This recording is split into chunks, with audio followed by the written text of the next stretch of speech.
Hello, and welcome to Turkonomics. Today we're exploring the economics of healthcare systems around the world. We'll examine how different countries organize healthcare, how much they spend, what outcomes they get, and the trade-offs of each system. Let's begin by breaking down the four main types of healthcare systems that exist globally. The Beveridge Model is used in countries like the United Kingdom, Spain, and New Zealand. In this model, healthcare is financed entirely by the government through tax payments. Most hospitals and clinics are government-owned, and most doctors are government employees or contractors. There are no medical bills, no insurance premiums, and no out-of-pocket payments for most services. This model emphasizes universal access and cost control, but often struggles with long waiting times. The Bismarck Model is found in countries like Germany, France, Japan, and Switzerland. It uses an insurance system financed jointly by employers and employees through payroll deductions. These insurance plans are private, but non-profit and highly regulated. Providers are usually private.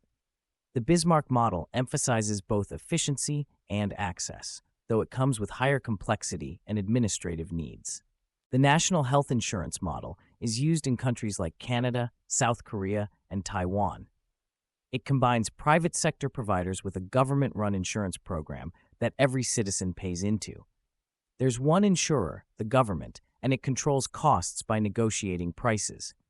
Patients have freedom of choice, and the system has low administrative costs, but it can still experience delays and some rationing of services. The out-of-pocket model is common in lower-income countries like parts of Africa, South Asia, and Latin America. In this system, people pay directly for medical services out of their own pockets. There is little to no government regulation or insurance. If you can't pay, you often don't get treated. This system leads to major inequalities in access and outcomes. Now that we've defined these models, let's compare them in terms of spending and efficiency. Let's start with cost. The United States spends more per person on healthcare than any country in the world, over $12,000 per person per year. And yet, it doesn't have universal coverage and consistently ranks poorly on health outcomes. In contrast, countries like the UK and Japan spend less than half that amount, but achieve better overall population health. Administrative costs are a major factor. In the US, these can account for nearly 30% of total healthcare spending. This includes billing, insurance processing, marketing, and overhead. In contrast, Canada and Taiwan, both single-payer systems, spend less than 10% on administration. Next, let's look at outcomes. Japan has the highest life expectancy in the world at over 84 years. The UK and Canada hover around 81 to 82.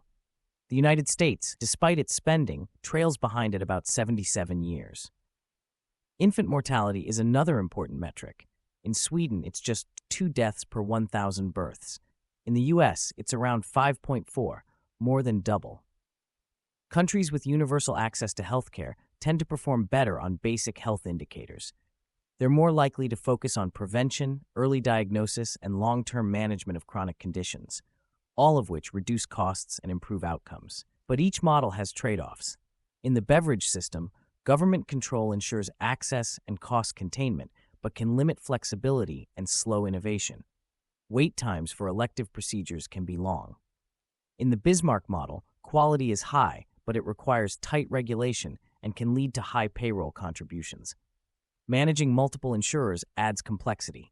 The National Health Insurance Model has strong cost control and universal coverage, but still faces challenges with wait times and ensuring timely access. The out-of-pocket model results in massive inequality, with millions of people going without basic care because they simply can't afford it. Now, what about innovation? The United States is often praised for leading in medical innovation, from new drug development to advanced surgical techniques. But a large portion of this innovation is funded by public institutions like the National Institutes of Health. Many breakthroughs are later commercialized by private companies. So while private healthcare may accelerate commercialization, public investment remains the backbone of innovation. Another consideration is how healthcare systems affect the broader economy. Unpaid medical bills are the leading cause of personal bankruptcy in the U.S. In contrast, medical bankruptcy is virtually non-existent in countries with universal systems. Health-related financial stress can reduce productivity, lower savings rates, and widen inequality. Countries with universal coverage also tend to have healthier workforces, which translates into higher productivity and lower absenteeism. Preventive care lowers long-term costs, reducing the economic burden of chronic diseases. Let's look briefly at 3 global examples of efficient healthcare systems. Japan has a universal insurance system with private providers. It emphasizes prevention and cost transparency. Patients can visit any provider without a referral. Costs are low, and health outcomes are excellent. Taiwan moved to a single-payer system in the 1990s. It uses smart cards for billing and tracks data in real time. Administrative costs are under 2%.